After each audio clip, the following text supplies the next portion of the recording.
안녕하세요. 매일 주와 함께 이정기 목사입니다. 안녕하세요. 이성미입니다. 목사님, 네. 요새는 좀 겁나는 소리들 목사님들 듣지 않으세요? 교회가 네. 변하지 않으면 네. 앞으로 향후 10년 안에 무슨 일이 일어날지 모른다. 뭐 이런 약간 그죠? 뭐 그건 그냥 염려 정도가 아니라요. 지금 현상이 나타나고 있어요. 그러니까 사실은 교회에서들 어찌해야 될까 연구와 고민은 참 많이 하고 계시는 것 같거든요. 목사님 입장이시니까 제일 잘 알고 현장에서 뛰고 계시니까. 근데 저희 교회는 조금 신도시다 보니까 네. 막 성장하고 있는 교회다 보니까 한국 교회 침체되고 있다는 걸 전혀 느끼질 못해요. 못 느끼고 있는데 전체적인 상황들은 뭐 이렇게 다 보고 있는 상황이다 보니까요. 그렇죠. 그러니까 아주 사실 심각한 상황입니다. 사실 다음 세대가 이제는 선교해야 되는 상대가 됐다라는 얘기들 참 많이 하잖아요. 왜냐하면 저희 이 중장년층들은 아직까지 교회에 그래도 남아있지만 아이도 안 낳을 뿐더러 교회와 멀어지는 건 어떻게 보면 우리 어른들이 잘못하고 있어서 아이들이 교회 오는 걸 저는 좀 그런 생각을 하거든요. 내가 잘못 살고 있어서 애들이 교회 다니면서도 저렇게 살면 교회를 왜 가? 하는 걸 내가 심어주지 않았나? 저는 이제 그쪽 입장인 거예요. 사실 한국 교회가 침체된 이유 중에 한 가지가 그런 부정적인 면 때문에 사실 청년들의 발걸음이 세상으로 많이 향하게 되지 않았나 하는 생각이 들어요. 근데 지금 심각한 정도가 뭐 청년들 찾아보기는 쉽지 않은 상황이 됐고요. 주일학교도 지금 없는 교회들이 막 수두락한 상황이다 보니까 10년, 20년 후에 한국 교회를 우리 주일학교의 모습만 봐도 이렇게 알 수가 있는 상황이 돼버렸어요. 그래서 오늘은 여러분들을 좀 깨우려고요. 흔들어 보려고요. 다음 세대를 위해서 애쓰시는 목사님이 오늘 저희와 함께 마음껏 털어놓고 가시면 저희가 배울 거 배우고 알 거 알아서 저희도 다음 세대를 위해서 기도하고 준비해야 되지 않을까 그런 생각이 듭니다. 어떤 분인지 먼저 화면으로 만나보시죠. 저는 뭐 포도나무교회 담임 목사하고요. 새물교회 선교회 같은 뜻을 가진 초교파 연합하는 교회들 같이 힘쓰는 데 회장이고요. 청년 선교 이사장이고 하고 그렇습니다.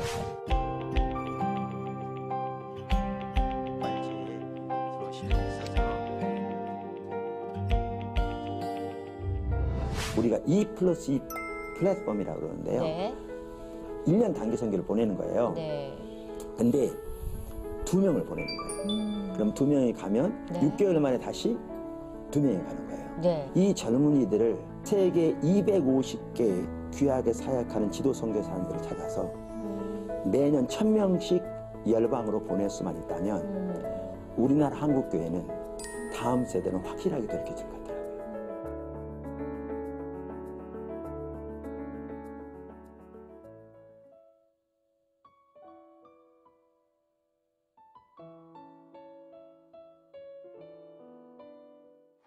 네, 용인 포도나무 교회 여주봉 목사님 모셨습니다. 어서 오세요. 네, 반갑습니다. 반갑습니다. 근데 우리 목사님 사역이 굉장히 많으시죠. 섬기고 있는 단체도 많으시고.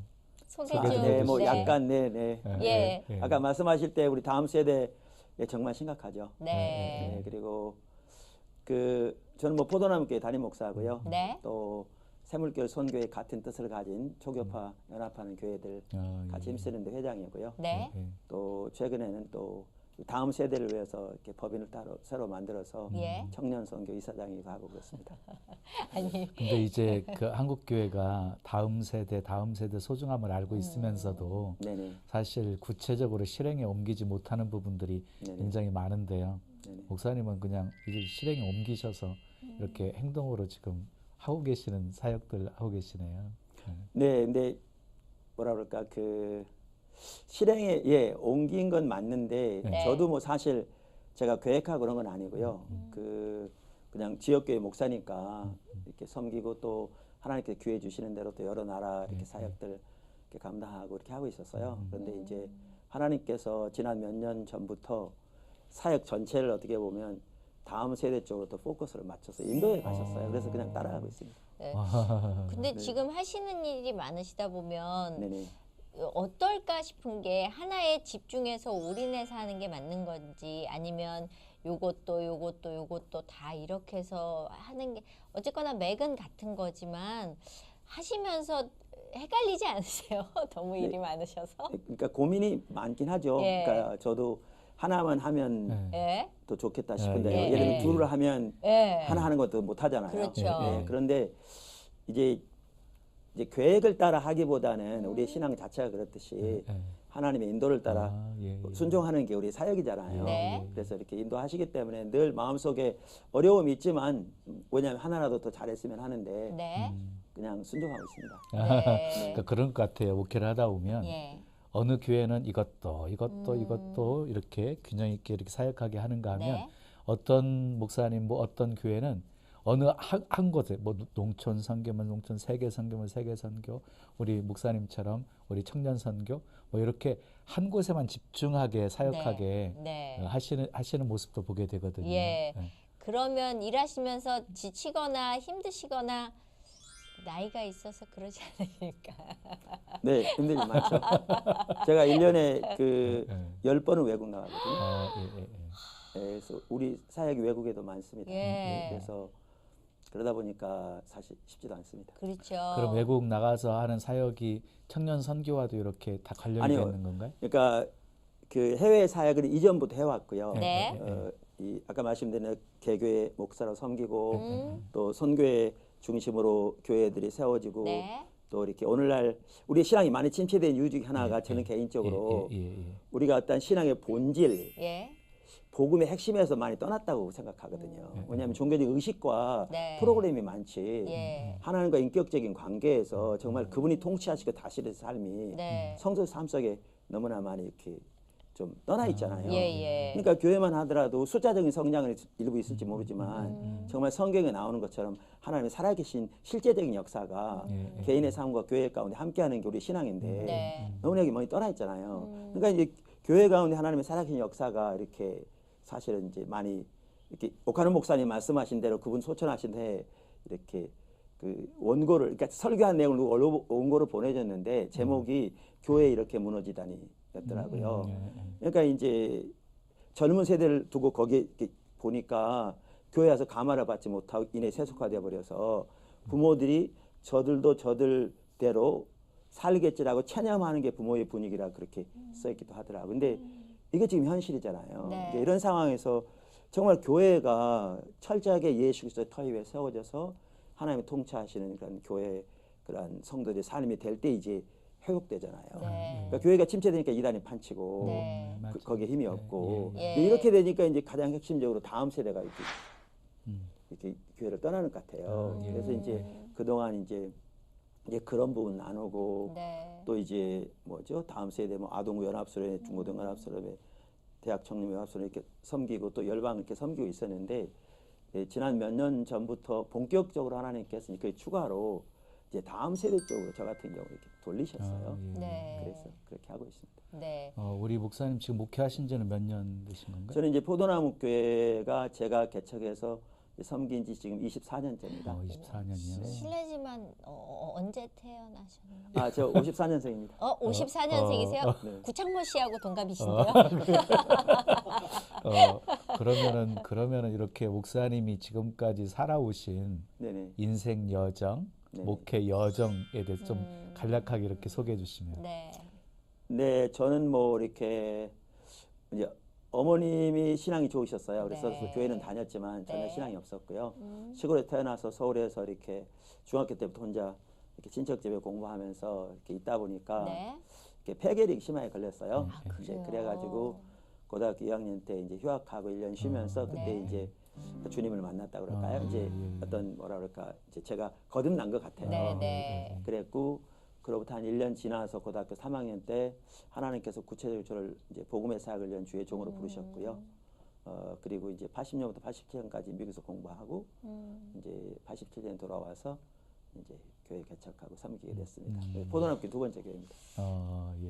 얘기를 짧게 해주셨는데 저는 조금 깊게 듣고 싶은 게 고등학교 때 이제 그런 힘든 일이 있으면 굉장히 그 혈기왕성한 아이들을 보면서 많이 힘들고 많이 부럽고 많이 외롭고 하셔서 교회를 가신 건가요? 아니면 어떤 특별한 그냥 내가 아프니까 어디 갈 데 없어서 휴학하니까 그냥 이렇게 여기나 가볼까 해서 가신 건가요? 아, 그건 아니고요. 네. 아까 말씀드린 데 이제 어머님이 신앙이 좋으셨다고 예. 했잖아요. 그러니까 어렸을 때 교회는 다녔어요. 그렇죠. 교회는 다녔지만 예. 어떤 하나님과 예수님과 인격적으로, 관계는 안 돼 예. 있죠. 예. 안 됐었죠. 예. 그러다가 이제 이제 폐결핵도 능막님이 심하다 보니까 학교 예. 휴학할 수밖에 없었어요. 예. 이제 그런 가운데서 어머님이 이제 기도원에 가자고 그러시더라고요. 이제 가서 이제 집회를 참석했는데 그거보다는 이제 집회 없는 시간에 혼자 예. 그 산 위에 있는 기도원에 있는데 혼자 바위 위에 앉아서 이렇게 기도하는데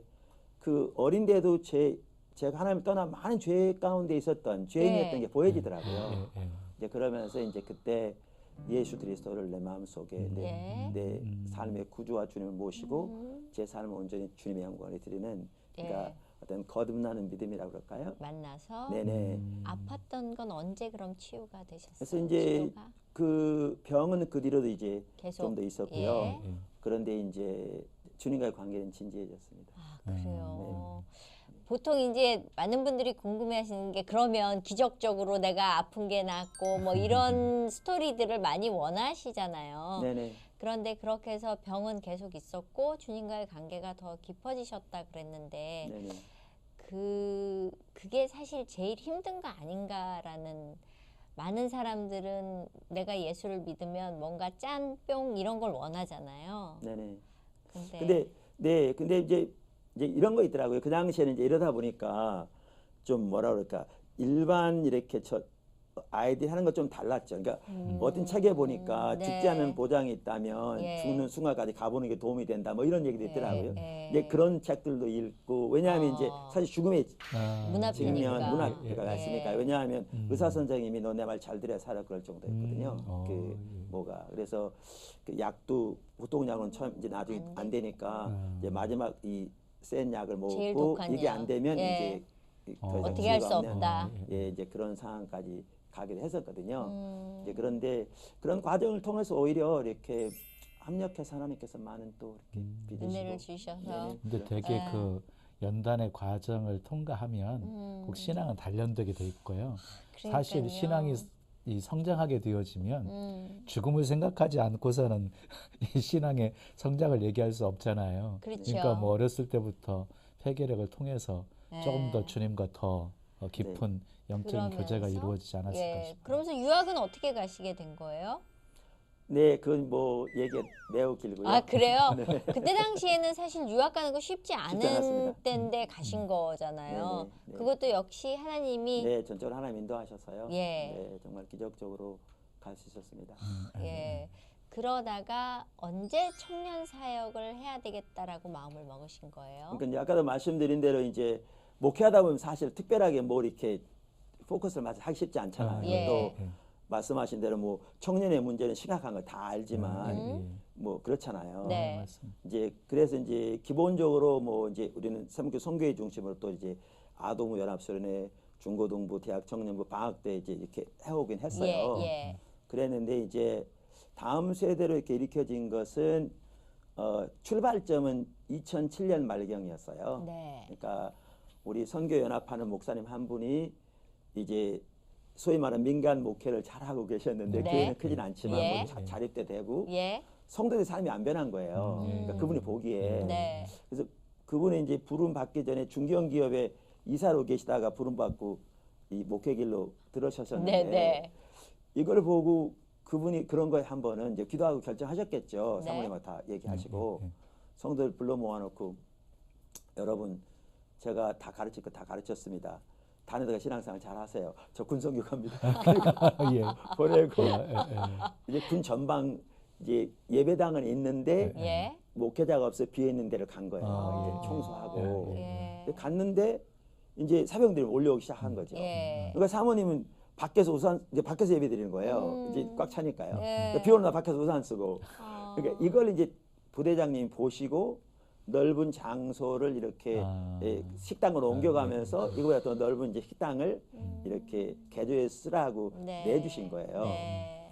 근데 그 얘기를 제가 두 번째 듣는 순간에 이건 하나님이 일하고 계신데 이게 보이더라고요. 그러니까 저는 이제 신학에 대한 이해가 사역만 하더라도 우리가 하나님에서 계획한 게 아니고 하나님이 일하고 계신 것을 하나님 뜻을 우리에게 보이시면 예수님이 그러셨던 것처럼 우리가 그 하나님의 뜻에 동참해야 한다 이런 이해를 가지고 있거든요.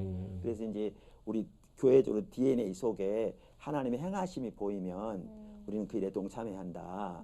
우리의 유익과 상관없이 주님의 뜻이 이루어지도록 예수님은 아버지의 뜻을 행하고 마치는 것을 양식으로 하셨는데 이제 그랬는데 그걸 딱 보는 순간에 그게 보여서 이제 교회에서 이제 같이 분별한 겁니다. 우리는 이제 아무리 목회자의 어떤 뜻이 보여줘도 같이 분별해서 하거든요, 교회적으로.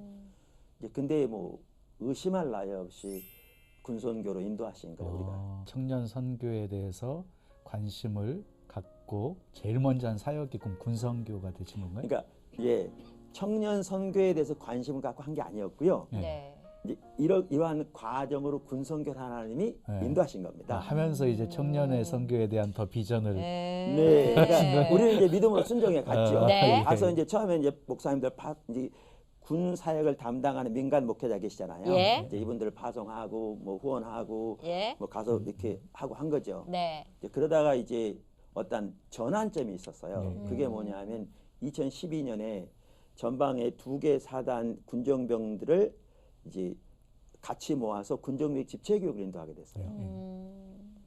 근데 하나님 강력하게 압도하시더라고요. 아, 그래요. 이제 왜냐면 이제 분반별로 신앙의 수준별로 나눠서 성경 공부하고 저녁에 집회를 하는데요. 찬양 시간 하나님 압도하시더라고요. 제가 설교 난 다음에 이제 초청해서 정말 주님께 삶을 드리고 이렇게 어떤 부분을 이렇게 초청했어요. 이제 너무나 이렇게 오늘날 형식적인 신앙이 있던 거 회개하고 돌이키고 이런 부분이요. 그랬더니 그들이 나와서 무릎 꿇고 서서 엎드려서 눈물콧물 쏟으면서 회개하는 일이 있더라고요. 예. 그래서 그 2개 사단 중에 한 사단에서는 군목님들이 그나마 회의를 했답니다. 저한테 얘기를 해주더라고요. 나중에. 그러면서 뭐라고 그러는 회의 제목 주제가 뭐였냐면 그게 성령의 역사냐. 그러면서 이렇게 결론을 내렸답니다. 그 중에는 고신 목사님이 계셨는데 이건 성령의 역사하고 군의 성령의 역사가 필요하다. 우리가 인위적인 거 아무것도 한 거 아니고 말씀 전하고 초청해서 기도했는데 이러니까요. 근데 제가 딱 그걸 보는 순간 뭐가 느껴지냐면 이 일은 한 단체 한 교회가 이 일만 해도 조금도 손색함이 없이 소중한 일이다. 이게 보이더라고요. 근데 그때부터 하나님이 부사관학교 그다음에 문무대 학생 군사학교 ROTC 거기 다 훈련받잖아요. 상무대 이렇게 열어가시면서 이렇게 확 열어가기 시작했습니다. 그러면서 문무대 같은데 이제 가면서 이제 주일날 낮 예배도 이제 처음 이제 인도하기 시작했는데 이제 우리 가면 찬양팀이 가고요. 그다음에 문화선교팀이 자기들의 이야기를 자기들이 써서 거기에 이제 실력 있는 청년들 있거든요.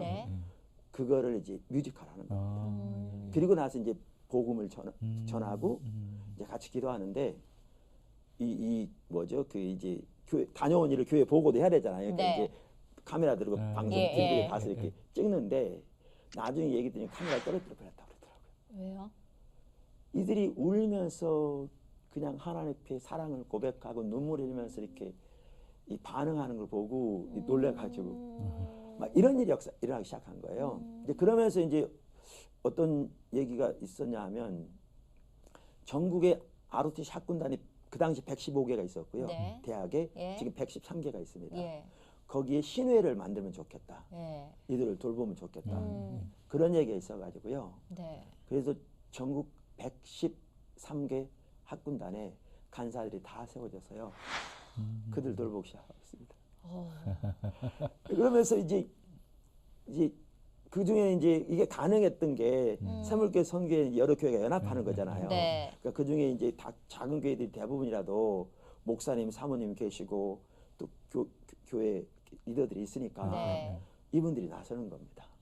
나서서 그래서 이제 그 부분만 말한다면 예를 들면 그들이 이제 그 문무대 학생 군사학교에서 이제 훈련 받거든요. 그러면 이 간사님들이 다 주일날 거기를 갑니다. 200명씩. 어떨 때는 본교에 설교 피워놓고 예. 초청 다 세워놓고. 예. 왜 거기를 가냐면 여기 가야 그들을 만날 수 있거든요. 거기서 만나야 캠퍼스로 돌아왔을 때 예. 이들에게 이제 교제하고 전도하고 돌볼 수 있거든요. 예. 그렇게 하고 그래서 집회 인도하고 돌아가 섬기면서 참 그 놀라운 열매가 나타나는 게 그 전에 제가 듣기로는 제가 직접 군목님들에게 들었는데요. 이렇게 신임 소위들이 군교에 가는 게 드물답니다. 보기 힘들답니다. 그런데 이렇게 섬기면서 그게 하나의 기폭제가 되었고 다른 요소들이 많죠. 우리만이 아니고 여러 단체 섬기니까요. 그러면서 얼마 전부터 신임 소위들이 대규모로 군교에 들어가고 있습니다. 재밌는 게요. 이게 그러니까 참 그게 너무너무 감사한 거예요. 이게 예를 들면 간사님들이 계시니까 이제 그 이렇게 잘 섬겨지잖아요. 그럼 밴드를 만들어요. 그럼 군에 가잖아요. 가서도 계속 연결이 되는 거예요. 기도 제목 있으면 나누고요. 어떨 때는 사병들 데리고 군대 갔다고 인증샷 보내고요. 뭐 이런 일이 일어나고 그러니까 정말 이렇게 귀하더라고요. 그럼 새물결 선교회라고 하셨는데요. 네네. 초교파적으로 이렇게 하시는 네네네. 건가요? 몇 개 교회 정도가 이렇게 지금은 뭐 이렇게 정회원은 한 60, 70개, 연합하는 교회 한 100개, 얼마 많지 않습니다. 그래도 많은 건데 네. 사실 무슨 일에 교회들이 연합해서 하는 게 쉽지 않은데 100여 개 교회 되면 대단한 겁니다. 예, 제일 힘든 게 교회 연합하는 거라 그러더라고요. 그렇죠. 이렇더라고요. 제가 이렇게 말씀드린 대로 작은 교회라도 연합하니까요. 큰 교회가 못한 일을 해요. 그러니까 큰 교회 못한다는 게 아니라 사실 그냥 섬기 쉽지 않잖아요. 맞습니다. 그래서 연합이 참 중요한 것 같더라고요. 예. 근데 저는 군선교에 대해서 사실은 관심은 있는데 어떻게 해야 되지? 뭐 해야 되지? 이런 마음이 있는 사람들이 있거든요. 네네. 왜냐하면 군에 간다 그러면 아유 젊은 애들이 가야지 우리가 가면 뭐 하겠어 이런 마음이 든단 말이에요. 집사님 마음 있으면 우리가 초청할게요. 할 일 너무너무 많습니다. 너무 좋아하죠. 사실은 저희 같은 경우에는 일을 하고 싶은데 모르는 분들이 많으실 거예요. 아마 지금 방송 보시면서도 우리 같은 그러니까 40대나 50대 뭐 이런 얼마든지. 분들은 나 가면 뭐 하지? 내가 뭐 배식을 해주겠어? 뭘 하겠어? 하시는 분들 계신데 그분들은 가서 어떤 일들을 이렇게 그러니까 하면 이제 돼요? 우리는 이제 개별적으로 하지 않고 지금 말씀드린 대로 이제 간사님들 다 섬기잖아요. 근데 간사님들이 대부분 40대, 50대 막 이런 분들이 있어요. 어떤 분 60대도 있어요. 그렇죠. 근데 이제 처음에 우리가 이렇게 섬길 때는 이런 생각이었어요. 일반적으로 대학 어떤 선교의 간사라는 젊은이들이잖아요. 그렇죠. 근데 110 그 당시 5개 대학의 간사도 어떻게 세우나? 왜냐하면 헌신돼야 되는데요. 그래서 이제 고민했는데 일이 진행되다 보니까 아까 말씀드린 대로 목사님들이, 사모님들이, 권사님들이, 집사님들이 이렇게 나선 거예요. 근데 결론적으로 보니까 어떻게 됐냐면요. 젊은이도 훨씬 나았어요. 뭐냐하면 이제 이 학군 다니니까 성격이 좀 다를 수 있어요. 이제 그냥 일반 학생들하고는 이들에게는 뭐 그냥 같은 동기들이 와서 이런 거보다 뭐 이렇게 엄마들이, 아빠들이, 형님들이 와서 맛있는 거 사주고 옆에서 얘기해주고 다독거려주고 안아주고 그러니까 정말 이들에게는 그게 에너지가 되는 거네요. 너무 큰 힘이 되고 위로가 되고 그러니까. 그러면서 이제 확대되면서 이제 그 뭐죠? 그러다 보니까 이제 군선교연합회하고도 이렇게 같이 협력하고 제가 또 군선교연합회 법인이사로 들어가기도 하고요. 이렇게 해서 했는데 이제 확대되면서 우리는 이제 어디까지 또 나가게 됐냐면 이 군에서 멈출 게 아니라 이걸 캠퍼스로 가져와야겠다. 그래서 군선교에서 이제 캠퍼스를 이렇게. 그래서 이제 군선연합회하고도 협력해서 같이 일을 하고요. 그럼 우리는 우리대로 이제 같이 이제 그 일을 담아야 되니까. 그래서 지금 230개 대학의 간사들이 세워져 있어요. 지금 403개 캠퍼스로 알고 있거든요. 그래서 이제 있습니다. 근데 대학 이렇게 하다가 느낀 게 이제 이거였습니다. 이제 대학 캠퍼스 지금 많이 신체돼 있잖아요. 진짜 어떻게 보면 이단들이 막 득실실 하잖아요. 신체들 같은 경우. 그래서 이렇게 사역하다 보니까 이제 캠퍼스 사역하는 분들하고도 많이 연결되죠. 이제 이런 얘기를 이렇게 나누면서 한 분이 그러더라고요. 캠퍼스 사역에 많이 관심이 있고 실제로 많이 하셨고 어떤 한 단체의 장이시기도 한 그분이 뭐라고 그러시냐면 저하고 만나고 얘기하고 집에 가시면서 완전히 충격을 받으셨대요. 그게 뭐였냐면 캠퍼스 사역은 젊은 간사들이 해야 되는 줄 알았는데 권사님, 집사님, 장로님, 목사님이 하신다는 게 완전히 그 패러다임의 전환이잖아요. 근데 이분 표현이 이게 우리 캠퍼스를 살리는 대안이 될 수 있겠다. 그분 표현에 생명이 있어야 생명을 나눠줄 수 있는데 하나님의 친밀한 교제 가운데서 정말 동행하면서 이 삶을 사는 이 분들이 이들을 섬기기 시작하면 이게 돌파가 될 수 있겠다. 이런 얘기까지 하시더라고요. 그러면서 이제 대학 캠퍼스 이렇게 나가는데 지금은 이제 정말 이렇게 심취된 거 너무너무 잘 알고요. 우리들 별게 있겠나 잘 알고요. 근데 한 가지만은 신뢰하고 있습니다. 뭐예요? 이게 하나님 인도하신 거잖아요. 우리가 계획해서 한 게 아니잖아요. 네. 처음부터. 그리고 하나님이 그렇게 해오셨으니까 그렇게 분명히 주님의 길을 가지고 인도하실 거라. 이 한 가지 확신하고 이제 결국 일을 행하시는 분도 하나님이시고 그 일을 성취하시는 분도 하나님이시니까 하나님이 하게 하시고 하나님이 이루시는 거죠. 근데 지금 청년 선교에 대한 얘기를 하고 있는데요. 목사님 청년 시절은 어떠셨는지. 청년은 이제 제 나이 때나 또 우리 위에 분들 다 그랬잖아요. 헌신되어져서 그러니까 주님 만난 뒤로요. 헌신돼서 섬기고 그랬습니다. 예. 그러면은 청년 시절에 쉽게 얘기하면 안 노셨어요? 저는 그런 게 거의 없었어요. 진짜요? 모범생이셨네. 너무 정직하게 사신 거 아니에요? 왜냐하면 좀 비바람도 맞고 그래야 따뜻한 곳에 그래야 되는데 병 걸려가지고 있다가 이렇게 했기 때문에 그런 여유 자체가 없으셨네. 하나님이 따로 좀 훈련을 미리부터 하신 거란 생각이 드네요. 네, 그래서 저는 청년 때 이제 청년들끼리만 모여서 철야기도 하고 그랬잖아요. 그때는 누가 시키지 않아도.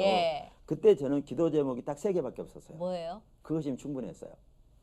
하나님의 뜻이 이 땅에서 이루어지고 하나님의 나라가 임하고 하나님의 이름이 높임 받으십시오. 이것뿐이었어요. 목사님은 너무 재미없게 사신다. 청년 때는 보통 하나님 나 일 직장 좀 그리고 여자 좀 괜찮은 여자 그리고 하나님 나 안 아프게 해주셔서 요거 3종 세트 보통 가거든요. 근데 너무 그 나라와 그 일을 구하셔서 재미가 없는데요. 그것도 하나님 그랬던 것 같은데 재미가 없어서 하여튼 그러니까 그 전에 이제 병 때문에 그러다 보니까. 병이 어쩌면 나를 굉장히 성숙하고 성장하게 만드는 역할을 했네요. 네, 성숙은 모르겠는데 성장하게 만들어 주셨어요. 근데 인생 하나님이 쓰실 때요. 꼭 그런 단련의 과정이 있거든요. 누구에게나. 근데 목사님은 폐결핵으로 아예 그냥 어린 시절에 그런 고난의 시기를 통과하게 해버리신 거죠. 근데 저는 반대로 생각하면 그게 성숙하셨지만 그냥 저희 입장에서 이제 일반 저희 입장 같으면 왜 나야? 왜 내가 이 나이에 폐결핵이 걸려야 되고 왜 다른 애들은 저런 데서 노는데 왜 나는 지금 여기 있어야 돼라는 그런 불평과 불만이 한 번도 없으셨을까? 네, 그런 부분은 없었어요. 이상하시네요. 글쎄요, 이상해요. 근데 이런 건 있었어요. 그러니까 목사님 이상하신데요? 그러니까 이제 그 전에는 교회에 이렇게 다녔지만 명목적이었다가 그러니까 아마 교회는 다녔을 때는 저는 신앙생활 기억이 없어요. 근데 이제 그렇게 이제 주님 만난 뒤로는 다 기억이 있죠. 그러면서 이제 1년 휴학을 마쳤는데 2년 연속 휴학이 안 되더라고요. 그러니까 자퇴하면 안 되니까 이제 병이 안 나았는데 그 상태로 이제 온 거죠. 다 안 나는데. 그래서 다니면서 이제 또 저는 그러다 보니까 그때 이제 키도 매우 작았고 막 이랬거든요. 그러다 보면서 이제 차 타고 가다 보면 이제 얼굴이 허해지고 식은땀 펄펄 나요. 그러면 할머니들이 자리 비켜주고요. 그랬어요. 근데 그 정도면 네, 그래가지고 이제 그러다 보면 이제 하나님과 관계가 진지해지니까 이제 다른 게 안 보이는 거죠. 거리 가다가 이렇게 예배당에 있으면 들어가서 이렇게 기도하면서 하나님 지금 데려가셔도 됩니다. 제가 거리에서 죽으면 하나님이 영광 가릴 텐데 예배당에 왔으니 이런 기도를 한 적이 있는데 그러면은 그런 갈등이 좀 없었던 게 이미 하나님이 믿음을 주셨네요. 그런 상황을 이렇게 받아들일 수 있는 그리고 주님께 그냥 죽음까지도 맡길 수 있는 이미 믿음이 있으셨네요. 죽음까지 맡긴 건 모르겠는데 제가 지금 얘기 듣다 보니까 정말 하나님 은혜 주셨네요. 믿음 주셨네요. 왜냐하면 저희의 젊은 시절과 너무 다르셔서 그런데 저는 그 아픔 속에서 보통은 왜 내가 이 나이에 이렇게 아파하는 것까지도 하나님 앞에 맡기신 거 보면 좀 남다르셔서 지금 이 사명을 감당하고 계시지 않나 싶은데 또 다른 일을 하시고 계시다라는. 그러니까 청년 선교 한 축이 이제 또 뭐냐면요. 그게 이제 해외 선교인데 물론 해외 선교는 이렇게 많이 해왔습니다. 지금 뭐 제가 한 뭐 말씀 전하러 간 나라만 해도 25개 나라가 넘고요. 그렇게 많지는 않지만 뭐 대만에는 새물교 신학원이 있어서 잘 세워지기도 하고요. 또 훈련 프로그램도 여러 나라 있고 또 가까운 바로 미래에도 또 다른, 그러니까 1년에 한 10차는 제가 외국 나가니까요. 이렇게 하는데 그 몇 년 전부터 지금 이제 말씀드린 이거와 이제 지금은 합해졌는데요. 그 당시에는 이제 별개로 하나님 이제 인도하심 중에 뭐 시간이 제한되니까 그 부분 놔두고라도 한 자매를 이렇게 그 단기 선교로 2년을 갔어요. 본인이요. 이제 중앙아시아 98% 99% 이상이 무슬림인 나라에 갔어요. 근데 그러니까 신앙적으로 잘 훈련된 자매가 가서 그런지 몰라도 이렇게 젊은이가 가니까 이제 작년 선교사님도 못한 일이라는 거예요. 그러면서 이제 우리 또 교회 단기 선교도 있잖아요. 교회들마다 우리는 단기 선교 훈련이라고 그러는데요. 이제 뭐 며칠 이렇게 가는 팀은 갔는데 이 열매를 보고 주변에 그 많은 다른 선교사님들도 이런 자매를 보내달라. 포도나무께 청년이 다 받겠다. 보내달라 그러는 거예요. 이제 이게 계기가 돼가지고 우리가 2+2 플랫폼이라고 그러는데요. 그러니까 20대면 20대 11조를 드리죠. 이게 사실 간 형제가 한 얘기였어요. 그래서 1년 단기 선교를 보내는 거예요. 근데 2명을 보내는 거예요. 그럼 2명이 가면 6개월 만에 다시 2명이 가는 거예요. 그럼 거기에 4명 있을 거잖아요. 그렇죠. 그러면 1년 찰 때 다시 2명이 또 가는 거예요. 6명이 되는 거죠. 아니요. 2명이 오니까 1년 만에. 아, 돌아오고. 그러니까 6개월마다 2명씩 보내니까 계속 4명이 남아있는 거예요. 4명이 계속 지속적으로 있는 거네요. 남아있는 거예요. 우리는 이제 여기의 핵심이 사역이 아니에요. 그럼 뭐예요? 그러니까 우리 그 해외 선교위원장이 정말 그걸 잘 봤어요. 사역이 아니고요. 이들의 양육에 초점이 있어요. 그 훈련 받으러 가는 건가요? 네, 이들의 훈련, 양육. 그래서 갔는데 우리의 초점은 훈련인데도 불구하고 이 4명의 젊은이들이 거기 있으니까요. 어린이 사역이 되어지고 그런 나라에서도 어른들은 생각도 못했던 일이고요. 교회 청년부가 생기고요. 이런 일이 있어요. 근데 그 이렇게 보내되 이 한 명당 한 달에 100만 원씩 지원해요. 100만 원이면 생활하거든요. 그렇죠. 예. 충분히 하죠. 예, 충분히 하거든요. 그래서 100만 원씩 지원하고요. 아까도 말씀드린 대로 이들의 목적은 사역이 아닌데도 사역이 되어진 거죠. 그러니까 큐티부터 시작해서 그들이 가서 언어를 배워서 6개월 만에 현지어로 간증하고요. 지금은 7개월, 8개월 만에 설교하고요. 거기서 관계가 다뤄지고요. 최근에도 이제 2명이 왔어요. 그 이제 맞춰서 2명이 가고. 걔네들이 오기 전에도 이렇게 이제 SNS에 냈는데 올리기도 하고 그러는데 이제 비밀리에 올리죠. 왜냐하면 이제 그 나라가 그런 나라니까요. 제가 물어봤어요. 어땠냐고. 근데 조금도 망설임 없이 자기 인생에 가장 소중한 일. 그리고 지금 우리 오늘 또 이제 단기로 인턴 선교사, 정말 인턴답게 그렇게 간증하는 인턴 선교사로 나가는 주께 다시 돌아오는 그날이 속히 오길 기대합니다. 우리의 말하는 것이나 우리의 생각하고 우리의 행동하는 모든 것들을 통해서 하나님의 그 이제 제가 그 나라를 이제 회에 사역이 있어서 들린 바람에 그들이 거기 있을 때를 제가 또 봤거든요. 지금 온 팀. 그중에 한 젊은이는 관계가 어려웠던 자매예요.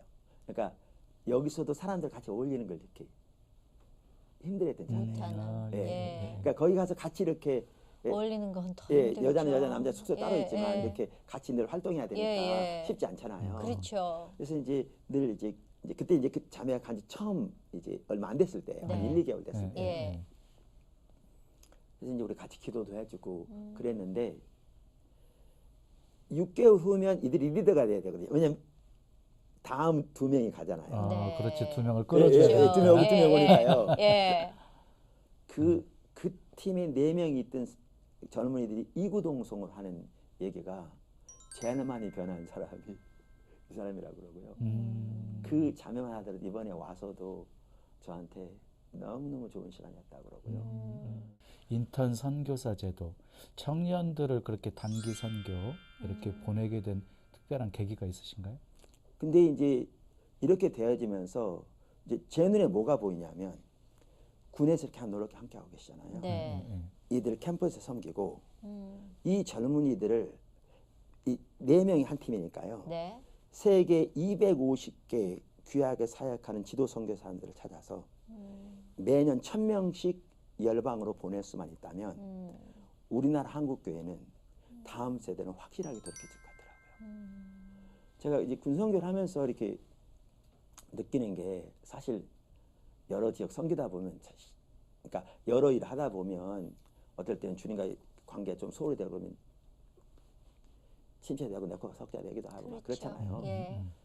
그리고 사실 제 자신을 볼 때도 정말 하나님의 내가 절박하게 필요하고 근데 나뿐만 아니고 주변에 섬기는 우리 팀들 뭐 다 비슷하고 근데 섬기다 보면 우리의 처지와 상관없이 우리 때문이라면 이렇게 해서는 절대 안 되게 하나님이 강력하게 역사하시고 어떨 때는 마치 군에는 부흥이 온 것처럼 이미 이렇게 역사하신 걸 이게 반복적으로 보면서 제가 뭐라고 느껴지냐면 이렇게 생각한 게 아니라 어떻게 느껴지냐면 하나님이 우리나라 다음 세대를 하나님께 돌이키려고 작정하셨구나 이게 보이더라고요. 그러면서 이제 저는 이제 이렇게 되다 보니까 저는 우리 한국 교계 이렇게 많은 성도님들에게 진짜 요즘 커피 한 잔도 5,000원, 뭐 6,000원 막 그러잖아요. 하루도 아니고 일주도 아니고 한 달에 커피 한두 잔만 아끼면 10,000원이잖아요. 그 10,000원씩 이 하나님의 비전과 하나님의 행하심을 본다면 누가 못하겠나. 그래서 그렇게 10,000원씩 원하는 개묘군단이 10만에서 15만 명을 모아지면 군사역 전체 403개 캠퍼스 섬기고 그 다음에 1,000명씩 매년 250개 지역으로 지금 지도선교사들 점점 이제 선교사람들을 이렇게 선정해서 중국, 인도네시아, 태국 막 열리기 시작하고 있거든요. 네. 그럼 그리고 확대해서 보내기 시작할 거예요. 지금 네. 하고 있으니까요. 그래서 이렇게 일이 되어진다면 일이 하는 교회 일이 아니고 어떠한 선교단체 일이 아니고 이 일은 우리나라 교계 일인데 이렇게 협력해서 한다면 말씀드린 대로 정말 우리나라 다음 세대 하나님께 돌이켜지겠다. 이게 보이고 정말 처음에 하나님께서 이렇게 군선교 가운데 일하고 계시네? 이게 보였을 때 저는 여기까지 올 때 상상도 못했고요. 그렇죠. 청년 선교에 무슨 관심, 그러니까 필요는 다 알지만 네. 뭐 이렇게 특별한 거기에 무슨 초점이 있었던 것도 아니고 어떻게 해야 할지도 모르고 네. 그랬는데 해야 되는 건 알지만 몸으로 네. 하기에는 뭘 해야 되지 이런 막연함만 있었는데 그걸 하신 거잖아요. 그렇죠. 근데 이제 주님이 인도하신 거 따라가다 보니까 예. 전혀 상상하지 못할 만큼 하나님이 이제 여기까지 인도하신 거죠. 그러면 인턴 선교사가 되려면은 뭐 자격 조건 이런 것들이 좀 있나요? 자격 조건은 없고요. 주님 예. 사랑하는 형제 사람이면 되고 나이 제한도 있죠. 예, 근데 이제 20대 아니면 30대면 네. 좋겠고요. 예. 왜냐하면 이제 아무래도 젊은이들이 필요한 거니까요. 네, 예, 그렇습니다. 예. 그러면 기한은 보통 1년 정도는 내가 헌신하겠다라는 마음으로 가야 되는 예, 거네요. 1년입니다. 1년이네요. 예, 1년이고요. 이제 아까 지금 포도나무교회에서 파송하는 그 이제 인턴 선교사들은 네. 교회 재정 또 뭐 회계 선교위원회 합해가지고 어떻게 됐든 간에 포도나무 교회에서 103만 원인가 이렇게 왜냐하면 거기에 그 의료보험까지 다 해주거든요. 예. 그래서 이제 해줍니다. 근데 이제 사단법인 청년 선교를 통해서는 네. 우리가 이제 여러 이렇게 오면 본인들이 섬기는 교회에서 네. 50만 원까지 후원을 받아오면 예. 여기서 그 50만 원까지 매치해 주라고 보충해서. 그러면 한 사람당 100만 원은 할 수 있도록. 그러면 그것이 중앙아시아건 심지어 아프리카건 영국 같은 데도요. 네. 그런 데도 얼마 할 수 있거든요. 네. 그래서 이런 데도 이제 생활하는데 어려움이 없도록. 그럼 그렇게 해가지고 매년 이렇게 지금 파송된 청년들 수가 몇 명 정도?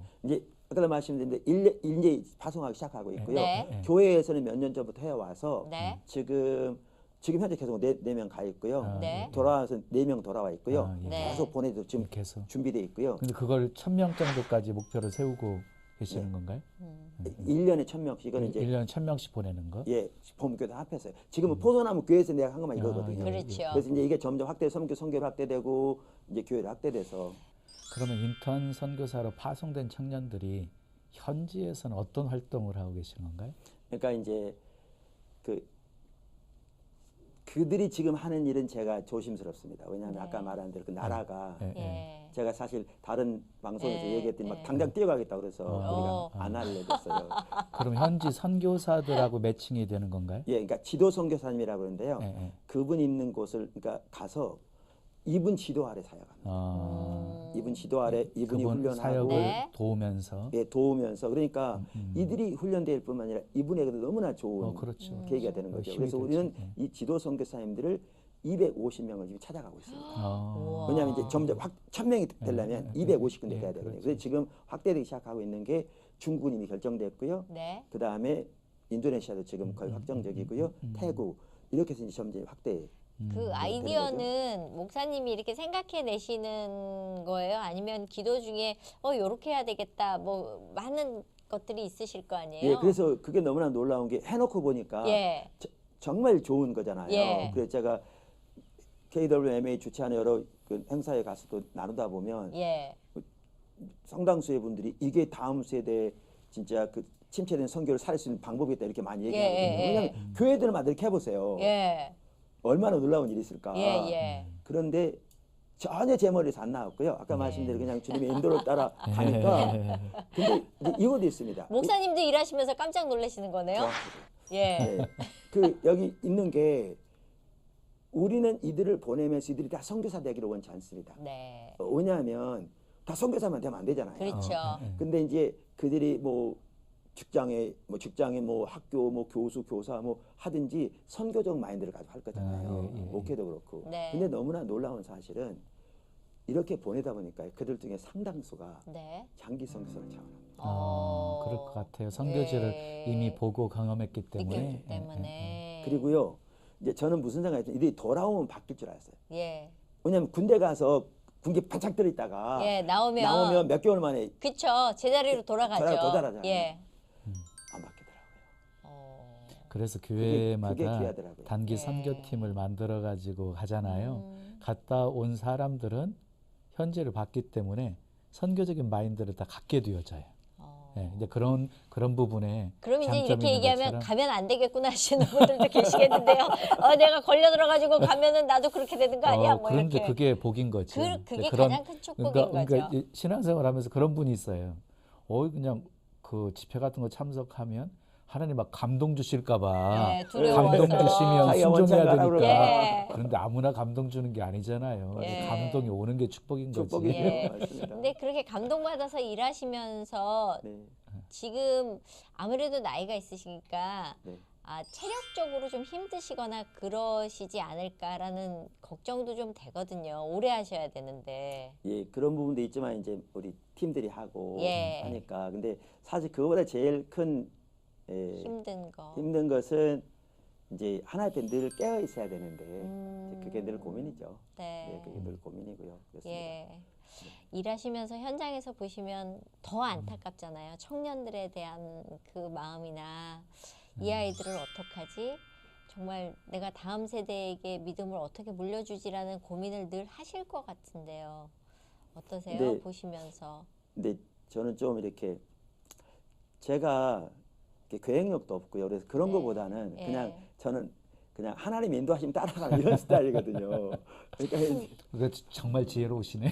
예. 그러면 이제 하나님이 앞서서 행하시면서 예, 일하시니까. 그렇게 가다 보니까 예. 그냥 주님이 그냥 그렇게 해가지고 그러니까 목사님 같은 분한테 여쭤보면 답답한 거예요. 어떻게 해야 돼요? 모르지 나는. 그냥 알아서 하시겠지 뭐 이러면은 아니 뭘 얘기를 해주고 가자 그래야 따라가지. 저분은 말이 없으시고 일만 하시는 거 아니에요.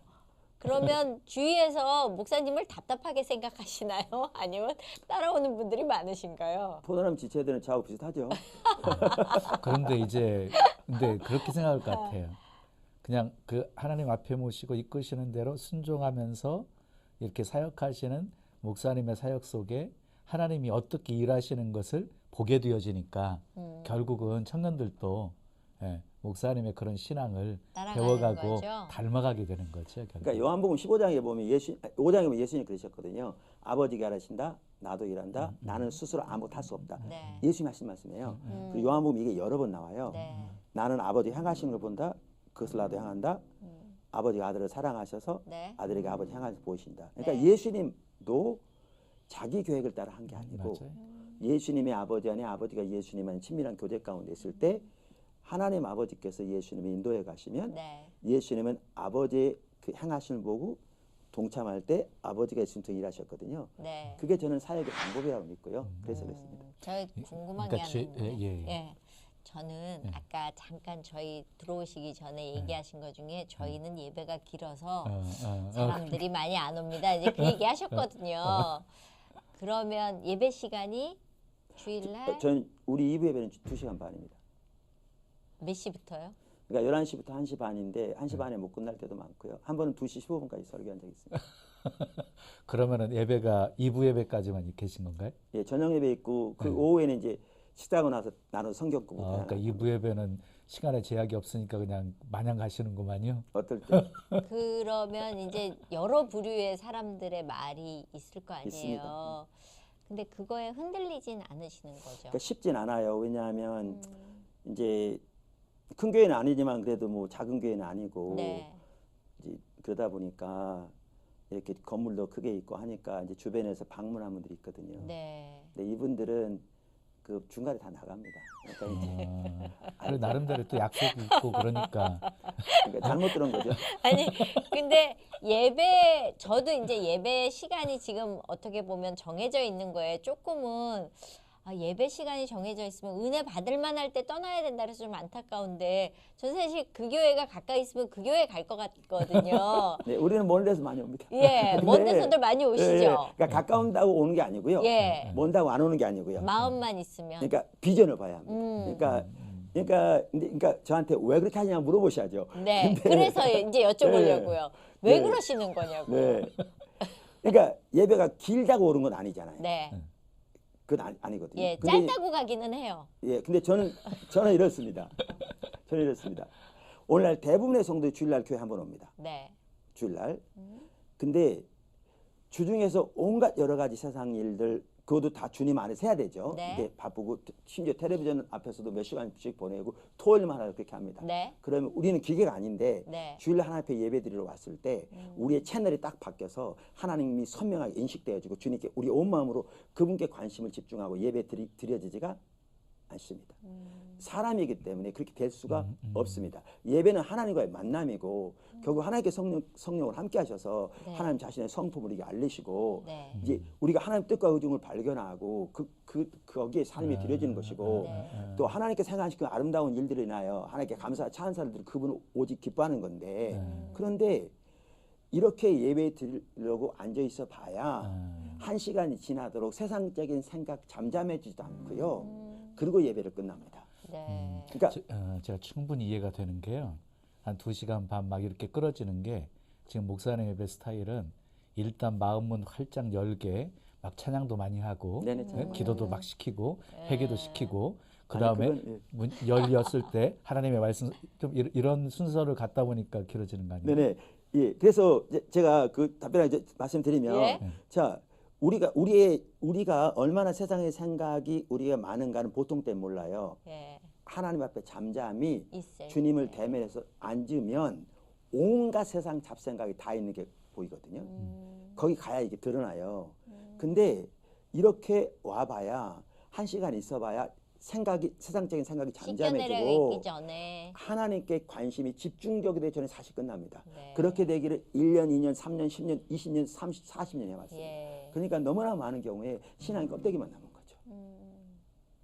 하나님과 관계는 상실되고 하나의 마음을 잃고 그러니까 이제 이런 상황에서 우리는 이제 경배와 찬양을 30분 합니다. 지금 말씀하신 뭐 회개를 지키는 건 안 하고요. 네, 30분 찬양하고. 네, 근데 찬양도 단순히 이렇게 은혜 끼치기 위한 게 아니라 찬양의 핵심이 그분께 예배드리는 거예요. 그러니까 그분을 바라보면서 우리 눈은 안 보이지만 성령으로 그분을 인식하고 그분께 우리의 온 마음을 실어서 찬사와 그분을 기뻐하는 예배를 드리는 거죠. 경배하는 거죠. 네, 그렇게 하고. 아마 거기에 오셨다가 많은 분들이 아마 손사래를 치고 가신 몇 분 길어. 그리고 저 목사 못 걷고 그냥 내비두고 우린 딴 데가 이런 분들이 많으실 것 같은데 저는 사실 그런 교회를 가고 싶어하는 사람 중에 한 사람이거든요. 1시간 예배로 우리가 젖어들만 할 때 그냥 정말 신발 벗고 나가는 것 같아서 오늘 얘기 들으면서 저는 살짝 흥분되는 부분이 있어요. 저는 그 청년들을 사랑하는 마음 하나님 주셨고 청년 선교에 대해서 구체적으로 행동에 옮기는 모습이 굉장히 귀하게 여겨졌고요. 그러면 저희가 이제 앞으로 혹시 기도 제목 있으시면 나눠주시죠. 네, 그래서 우리는 이제 말씀드린 대로 이제 군 또 그것이 캠퍼스로 그리고 그것이 열방으로 이렇게 잘 내어져서 다음 세대가 주님께 돌이켜지는 게 정말 이렇게 그리고 또 열방을 이뿐만 아니라 이렇게 잘 섬겼으면 좋겠고 또 우리가 대안학교도 있어요. 초중고등학교. 왜냐하면 이제 이 사역이 또 하나 핵심이잖아요. 그래서 그렇게 되기를 원하는데 저 개인적인 기도 제목은 아까도 말씀드린 대로 이렇게 제 자신이 늘 이렇게 하나님 안에 이렇게 있는 겁니다. 네. 오늘 나와주셔서 너무너무 도전받았습니다. 나와주셔서 감사합니다. 감사합니다. 네, 오늘 목사님 뵈면서 목사님이신데 목사님을 뵈시면서 어떠셨는지 되게 궁금해요. 저도 동일하게 목사님처럼 그냥 하나님이 앞서 행하신다.